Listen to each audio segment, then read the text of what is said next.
certo de que vou enchê-las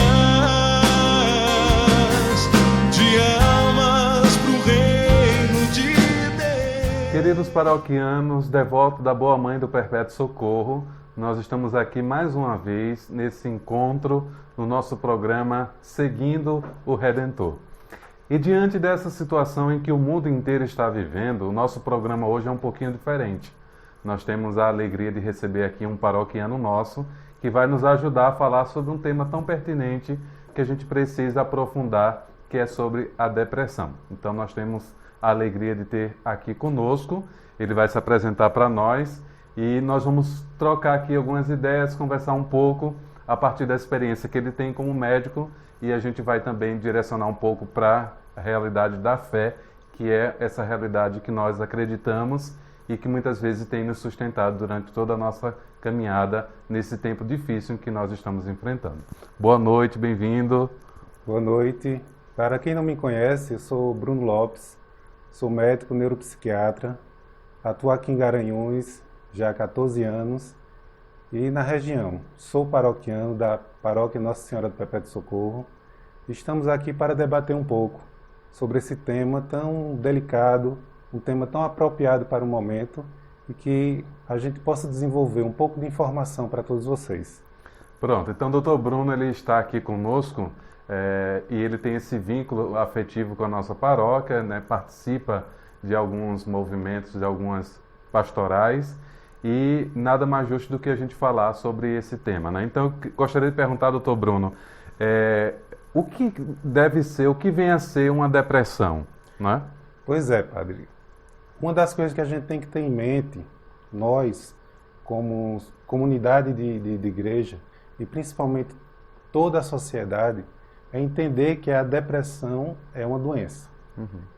Fica até forte em dizer doença mental, porque normalmente as pessoas têm um preconceito, um certo estigma de pensar que uma doença mental é aquela pessoa totalmente caracterizada de uma maneira muito aquém do que é a normalidade. Mas, de fato, é uma doença, não é como as pessoas acham, uma frescura, não é uma falta de Deus, não é uma sensibilidade a mais, é uma doença do aparelho neurológico que se expõe como se os nossos sentimentos estivessem desorganizados. Uhum. E as duas principais características que caracterizam a depressão é uma tristeza profunda associada a uma desmotivação de vida. Ou seja, desmotivação de vida na questão profissional, na questão pessoal, na questão familiar e no contexto de sua vida geral. Tendo em vista esse tema, essa definição que você tentou e esclareceu de uma forma tão bacana, existem alguns hábitos que podem melhorar o humor e combater a depressão? Sim. Lembrando que, por ser uma doença, a doença precisa ser tratada. Uhum. Então, o tratamento em si, que começa com avaliação médica e um acompanhamento psicológico, mas existem situações em que dá para prevenir um estado depressivo. Porque a depressão ela tem um componente genético, ela tem um componente familiar, ela tem um componente ambiental, de onde se vive e tudo que se foi vivido durante a sua vida. Uhum. Então, se você já tem esses componentes, essas situações predisposta, então você tem que ser uma pessoa que tenha uma atividade física bem organizada. Por que uma atividade física? Porque a partir do momento que você tem uma atividade física, você começa a liberar neurotransmissores que vai justamente proteger aquela atividade genética que já é um pouco defasada. Você tem uma atividade, uma questão alimentar apropriada. Por quê? Porque a alimentação ela vai fazer com que você se autoavalie de uma maneira positiva. Porque a partir do momento que você começa a comer mal, você vai ter uma diferenciação corporal e você começa a não se aceitar. Essa falta de aceitação também é uma motivação para a questão de você desenvolver um fator estressante na sua vida. Reduzir a quantidade de estresse. Como é que se reduz essa quantidade de estresse? Diminuindo a agenda.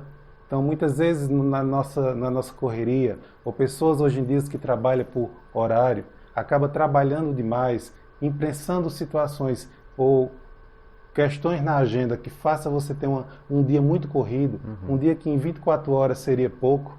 Então, todo esse fator estressante, esse fator ambiental, essas situações familiares que se vive hoje, uma falta de busca de Deus, porque Deus, de fato, a igreja, ela é um fator protetivo para nosso estado mental.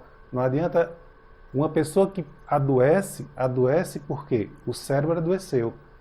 Mas, enfim, se a pessoa tiver um estado espiritual adequado, ela consegue ter um fator protetivo na sua vida. Então, ela colocando fatores positivos, ela reduz as chances de entrar no estado depressivo.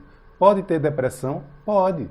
Eu tenho no meu consultório, eu tenho pastores, eu tenho padres, eu tenho líderes espirituais que têm estados depressivos, têm a doença depressiva. Por quê? Foi falta de Deus? Não. Foi por outros fatores, fatores genéticos, fatores ambientais, a correria do dia a dia, a sobrecarga de trabalho, a falta de atividade física, a falta de uma dieta adequada, uma falta de rotina bem organizada. É justamente o que a gente vê hoje nessa questão do Covid. O Covid veio para quebrar nossa rotina. E o cérebro, apesar de que leigamente a gente acha que quebrando nossa rotina, que a gente precisa sempre estar quebrando nossa rotina, porque é ruim estar dentro de uma rotina, mas não é. Para o cérebro é bom estar dentro de uma rotina organizada. E a partir do momento em que o Covid chegou, precisamos ficar isolados, precisamos reduzir nossa carga de estudo, de trabalho, quebrou nossa rotina de sono, nossa rotina de alimentar, nossa rotina de prazeres, nossa rotina social. Então, todos esses fatores de rotina, de dieta, de atividade física, de ter a família próxima, os amigos próximos, atividade espiritual, todos fatores positivos para evitar o pré-depressivo, que é justamente um esgotamento ou uma estafa mental, e aí evitar o adoecimento. Porque nesse tempo que a gente está vivendo, as pessoas estão trocando a noite pelo dia, né? Então estão invertendo, passa a grande parte do dia dormindo e à noite querendo produzir alguma coisa na internet, em televisão. Isso tudo tira um pouco a gente dessa organização que facilita a nossa vida e até a questão mental também, como você falou, né? A nossa vida ela é praticamente 24 horas interligada. Porque hoje em dia nós temos a internet, que é 24 horas em nossa vida. Nós temos hoje filmes à disposição 24 horas, porque quem é um pouco mais velho, assim, na minha idade, entende que há 20, 30 anos atrás, a gente, para assistir um filme, a gente tinha que esperar aquele horário certo na televisão para poder assistir aquele filme. Hoje não, hoje nós temos o horário que a gente escolher para fazer isso. Então, muitas vezes, você imprensa sua agenda estressante para poder dizer, não, quando for chegar em casa, 11, meia-noite, eu vou assistir aquele filme, ou aquele programa que eu perdi. Então, você acaba empurrando sua vida para dentro da madrugada. Só que tem que lembrar que a sua vida, o seu relógio biológico de atividades sociais, profissionais, familiares, ele tem horário determinado para começar. Então, uma pessoa que dorme 2 horas da manhã, mas tem que acordar de 6, já passa o dia sonolento, já vai reduzindo suas atividades laborais, suas atividades de estudo. E essa redução, essa situação de sonolência durante o dia, acaba quebrando o ciclo circadiano, que é o ciclo que faz o nosso cérebro entrar em uma organização. Por isso que todo mundo tem seu relógio biológico. Apesar da gente chegar no sábado, no domingo, querer dormir mais até tarde, mas tal hora você já desperta. Por quê? Porque seu cérebro está condicionado àquela atividade organizada. Quebrou essa organização, mais um fator negativo para você fazer um estado depressivo, ansioso. Exatamente. Muito importante isso que o Dr. Bruno traz para a gente, como a gente se organiza e como o ser humano ele vai se adaptando a determinadas situações. Gostaria de perguntar se a depressão ela tem alguma coisa ligada a algum fato da vida passada. A depressão ela pode ter um fator marcante lá na sua vida pregressa. Por quê? Porque todos os fatos que nós passamos desde a segunda infância, a pré-adolescência, a adolescência propriamente dita, ela faz marcação de personalidade. Então entra aí a questão do fator negativo relacionado à própria formação bioquímica do nosso cérebro. Então se você tem um trauma lá atrás, na vida passada, como eu tenho muitos pacientes que foram abusados com 7, 8 anos de idade, ou seja, dentro de uma segunda infância. A segunda infância ela é considerada a adolescência da criança. Por quê? Porque ela está numa fase muito turbulenta e mesmo assim ainda está super dependente dos pais. É diferente da adolescência, que você está numa fase muito turbulenta e ao mesmo tempo você quer ter uma independência já. Você já quer desgarrar um pouco da sua família.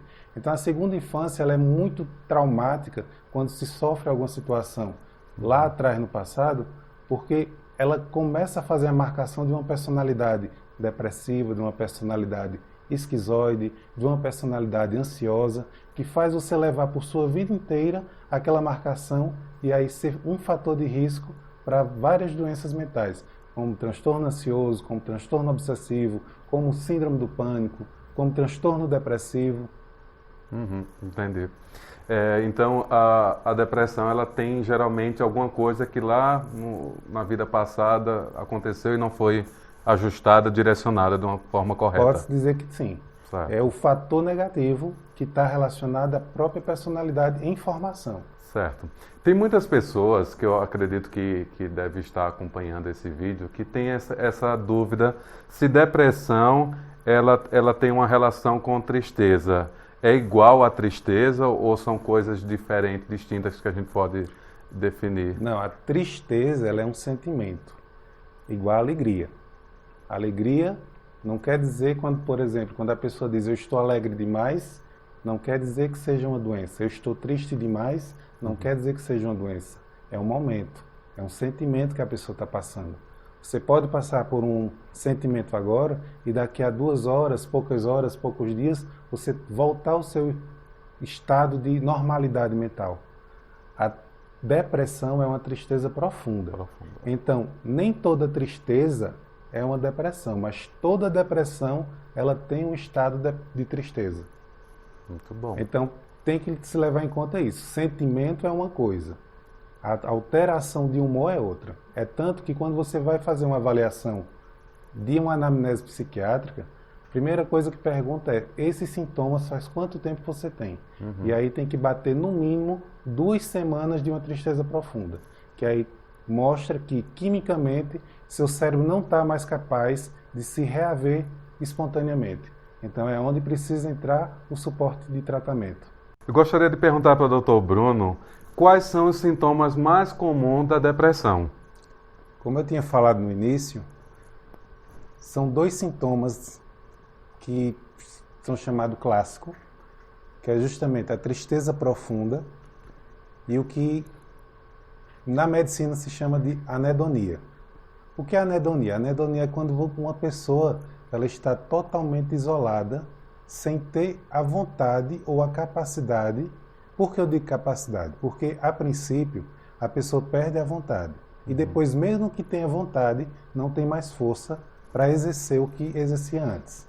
Então, a depressão, ela, no estado leve, a pessoa vai fazer certas situações como trabalho, estudo, ou alguma coisa que é obrigado a fazer, porque ela realmente ela precisa fazer aquilo. Mas ela vai de uma maneira que, se ela pudesse escolher, ela não faria. Ela ficaria em casa, isolada socialmente, isolada familiarmente, e dá-se o nome de anedonia. Então, esses são os primeiros sintomas. Tristeza profunda e anedonia.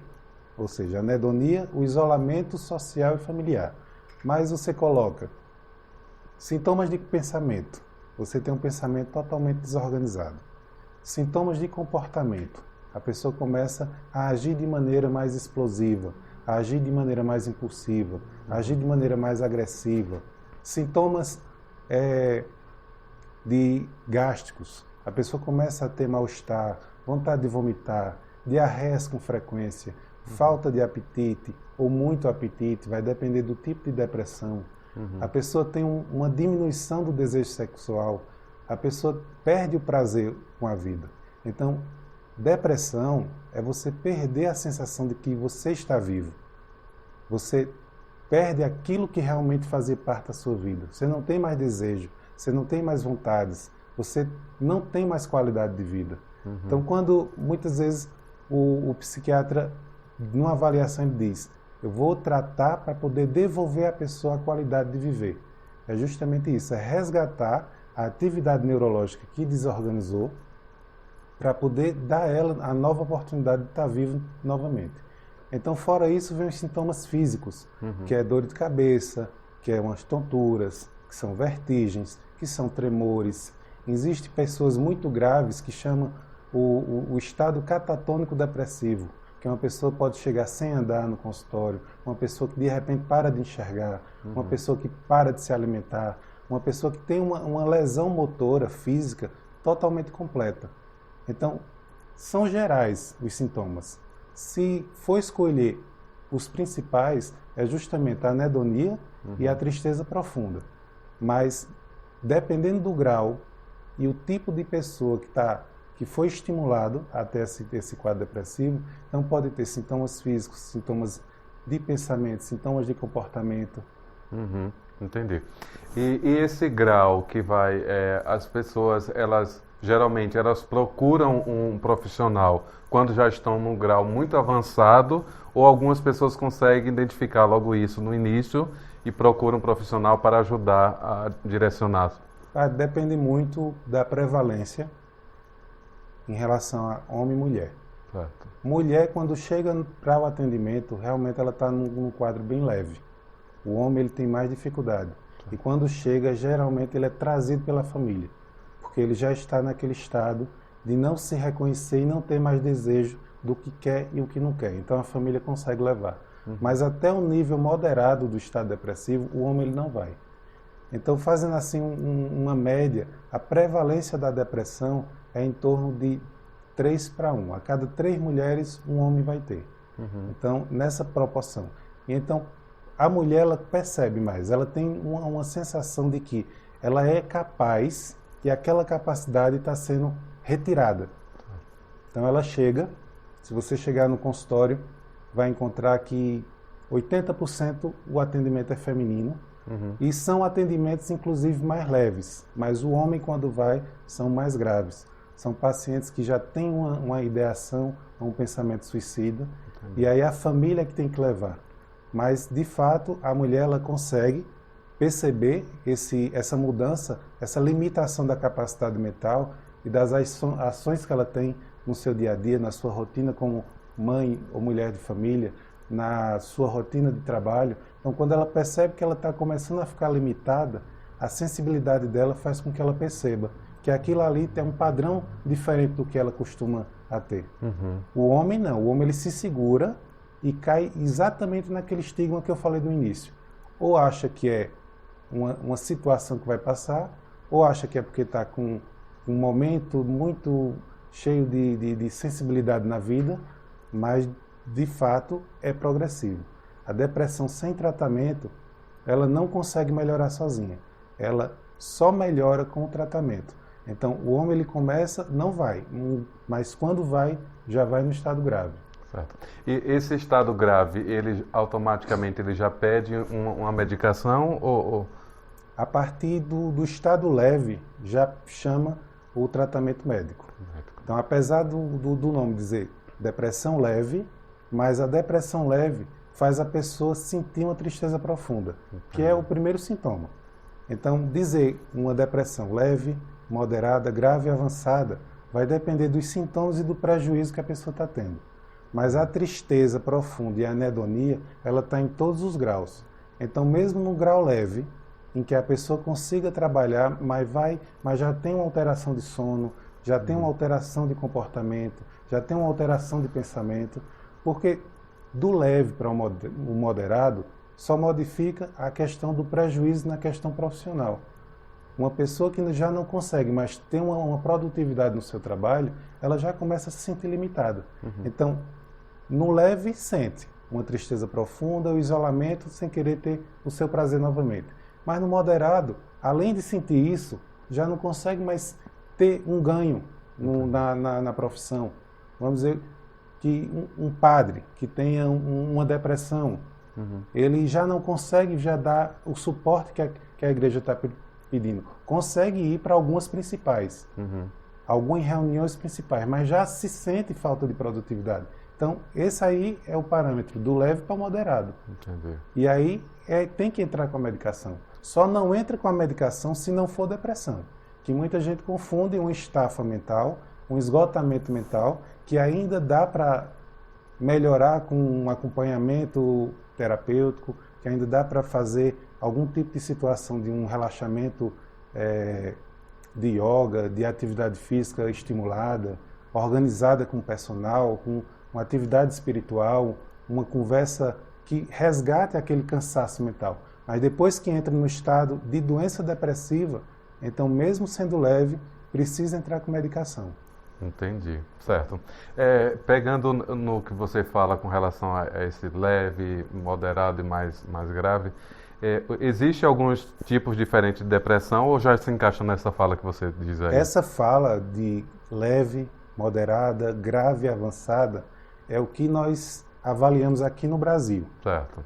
Que a gente avalia de acordo com a Codificação Internacional de Doença. Uhum. Mas existe uma classificação que é vista mais na Europa e nos Estados Unidos, que é através do DSM, que é o estudo das doenças mentais, que pode classificar em depressão distímica, que é uma depressão discreta, leve, mas que é crônica. Uhum.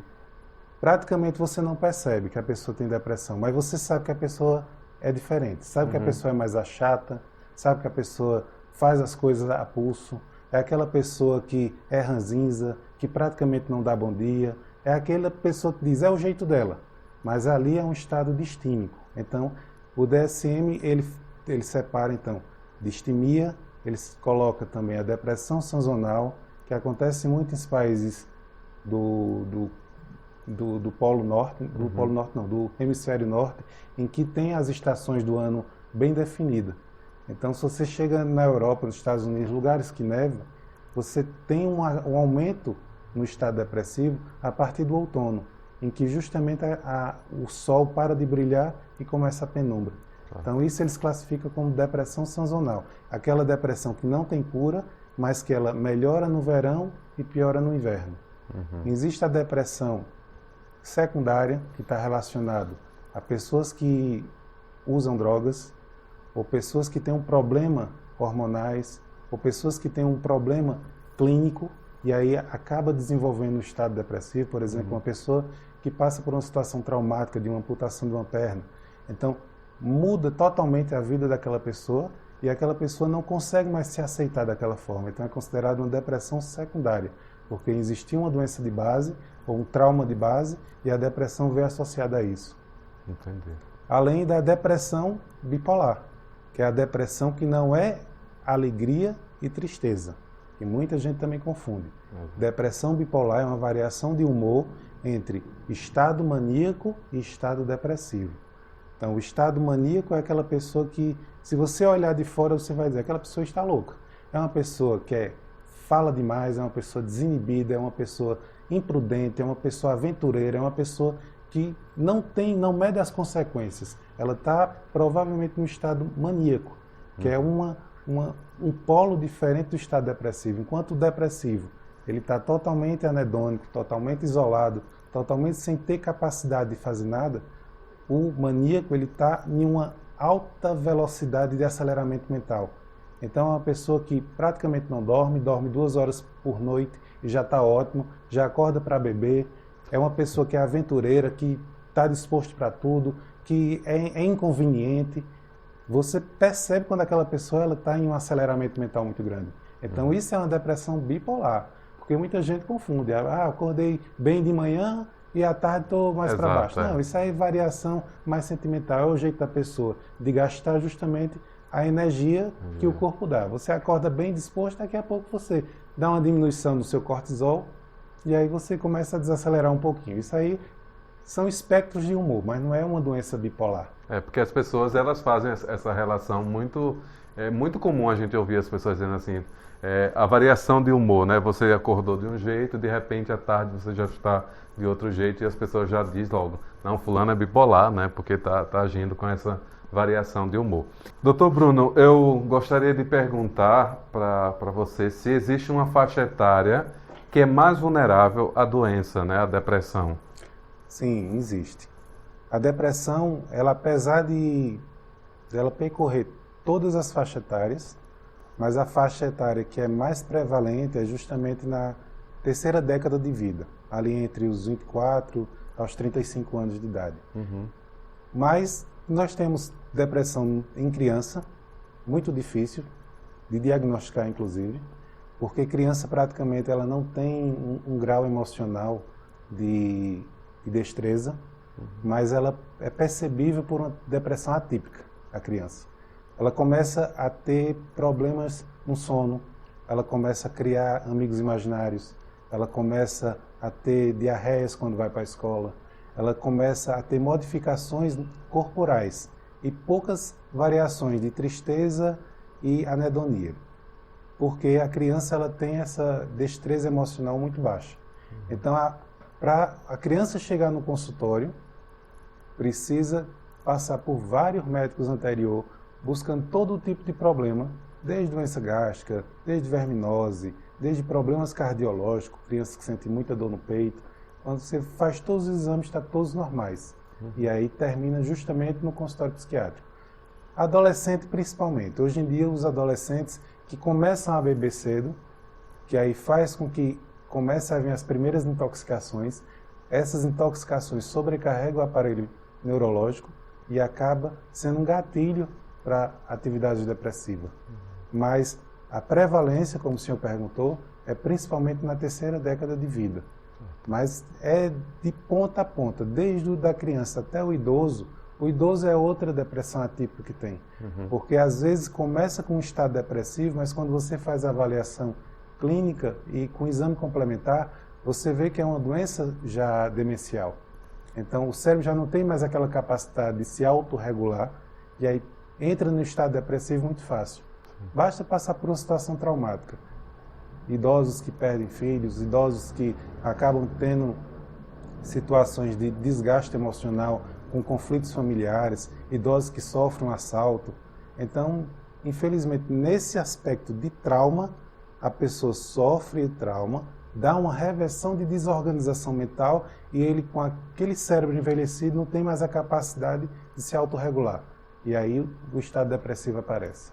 Pronto, muito bom. E para terminar as perguntas, né?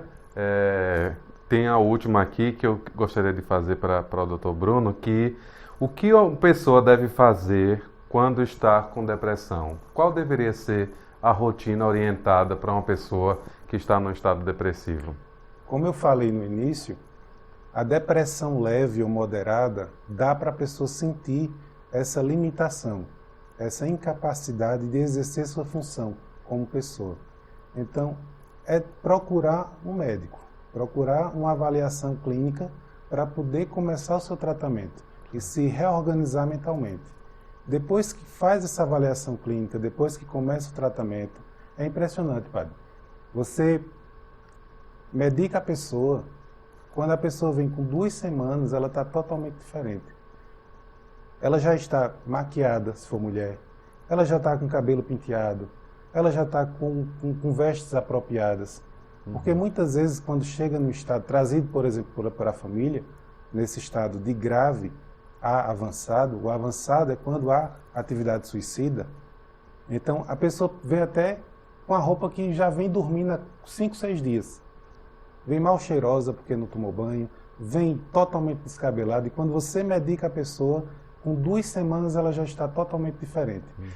Eu vou cobrar de uma pessoa dessa que ela tenha capacidade de ir para uma terapia?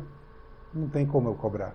Eu vou cobrar de uma pessoa dessa que ela procure uma igreja para melhorar a sua fé? Não tem como. Por quê? Se você não tem uma saúde mental adequada, como você vai buscar as informações terapêuticas ou espirituais para encher o seu corpo de satisfação positiva? Agora, a partir mais ou menos da 3ª, 4ª semana de tratamento, aí sim, além do tratamento médico, que foi iniciado por si só ou trazido por a família, aí a pessoa começa a melhorar a sua condição de alimentação, a melhorar a sua convivência familiar, a reorganizar seus trabalhos, suas agendas, seus estudos, a melhorar seu compromisso espiritual, a melhorar a sua dieta, a fazer com que a sua vida volte a ter aquele significado em que a incapacidade e a falta de qualidade de vida levou a pessoa a chegar pertinho do final do fim do túnel. Mas depois do tratamento, pode ter certeza que o tratamento resgata a pessoa de volta. Muito bem. Então, concluindo esse ciclo de perguntas aqui e até aproveitando a presença do Dr. Bruno conosco, né, eu gostaria que ele falasse um pouco dessa relação, porque a gente sabe o histórico, a origem de onde veio o Dr. Bruno, a família, né, que tem essa bagagem espiritual. Tem até um irmão padre, né, Padre Tiago, e a sua mãe também, que é uma mulher muito de fé, também a herança do seu pai. Como é que você lida com essa relação de fé e ciência, né? Como é que isso faz parte do seu dia a dia? Porque a gente sabe que tem algumas situações que precisa ser encaminhado para um profissional. Não basta dizer para a pessoa reze que vai resolver, porque precisa ser encaminhado para um profissional. E por outro lado também não esquecendo a espiritualidade, que é essa força que vai muitas vezes norteando e dando sentido para a nossa caminhada. Como é que você lida com essa situação? Padre, tem uma frase que eu acho muito boa do Papa Emérito Bento XVI, que ele diz que hoje os martírios que acontecem hoje é quando você não ridiculariza a sua fé. E as pessoas que chegam no meu consultório, eles têm certeza qual é a minha fé, qual é a minha proximidade com Deus. Porque se o senhor chegar lá, o senhor vai ver que há inúmeras imagens de Nossa Senhora, é um Espírito Santo em cima da minha cadeira, é uma imagem de Perpétuo Socorro pregado na parede, é um crucifixo ao meu lado. Então, a pessoa sabe que eu tenho uma espiritualidade muito bem organizada, tento fazer o máximo que eu posso para tentar me aproximar da minha fé, para poder, através dessa fé, eu ser guiado para tratar as pessoas. Então, muitas vezes, as pessoas mesmo dizem, eu entro aqui e eu já sinto que eu vou encontrar um bom tratamento.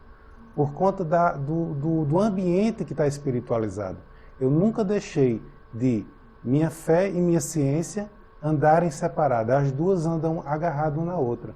Porque não existe ciência se a fé não estiver totalmente organizada. Exato. Então, é o que eu digo aos pacientes. Você só consegue ter fé se sua mente ela estiver organizada. Não adianta você procurar Deus se Ele não está entrando pela sua mente. Você vai procurar um Deus que você não vê, mas você sente. Como é que você vai sentir se a sua parte mental está totalmente defasada? Então, o que eu quero dizer é justamente isso. Eu mostro o quanto eu sou usado por Deus, usado por Nossa Senhora, para, na minha profissão, aquilo que eu estudo diariamente, tentar fazer o melhor por meus pacientes. Mas o melhor não por mim, mas usado por Deus. E assim os pacientes, sejam eles católicos, sejam eles protestantes, sejam eles a fé que for, há um respeito mútuo. Sim. Eu sempre pergunto qual a religião deles, porque eles têm que entender que há um respeito ali. E aí, mas sabe que é o Deus, que o meu Deus que me guia, é o Deus que está justamente guiando o que eu posso fazer de melhor para eles. Muito bom. Então nós queremos agradecer ao Dr. Bruno por essa participação no nosso programa Seguindo o Redentor de toda semana, e nós espero que a gente tenha outras oportunidades de abordar outros temas aqui. Eu que agradeço a oportunidade de estar aqui, Padre. E as pessoas que me conhecem podem entrar em contato, que eu faço questão de informar melhor, para tentar buscar o melhor ensinamento entre a minha parte espiritual e a minha ciência. Muito bem, então nós queremos agradecer ao Dr. Bruno, que passa por aqui pelo nosso canal no YouTube, para deixar também um pouco de conteúdo, de informação, um tema tão pertinente com relação à depressão. Tá bom, gente? Então, nesse mês de maio, mês dedicado a Nossa Senhora, nós queremos terminar esse momento rezando a Ave Maria, entregando a nossa vida diante da presença de Deus e tendo esse carinho todo especial com Nossa Senhora, que é o mês dedicado a ela. Ave Maria, cheia de graça, o Senhor é convosco. Bendita sois vós entre as mulheres, bendito é o fruto do vosso ventre, Jesus. Santa Maria, Mãe de Deus, rogai por nós, pecadores, agora e na hora de nossa morte. Amém. O Senhor esteja convosco, Ele está no meio de nós. Desça sobre todos nós, sobre a nossa vida, a bênção de Deus que é todo-poderoso. Pai, Filho e Espírito Santo. Amém. Até o próximo vídeo, se Deus quiser. Nossa igreja neste lindo arraial, proclamando o ideal de Jesus o Redentor. Com Maria, mãe querida, sem igual, canta todo o arraial.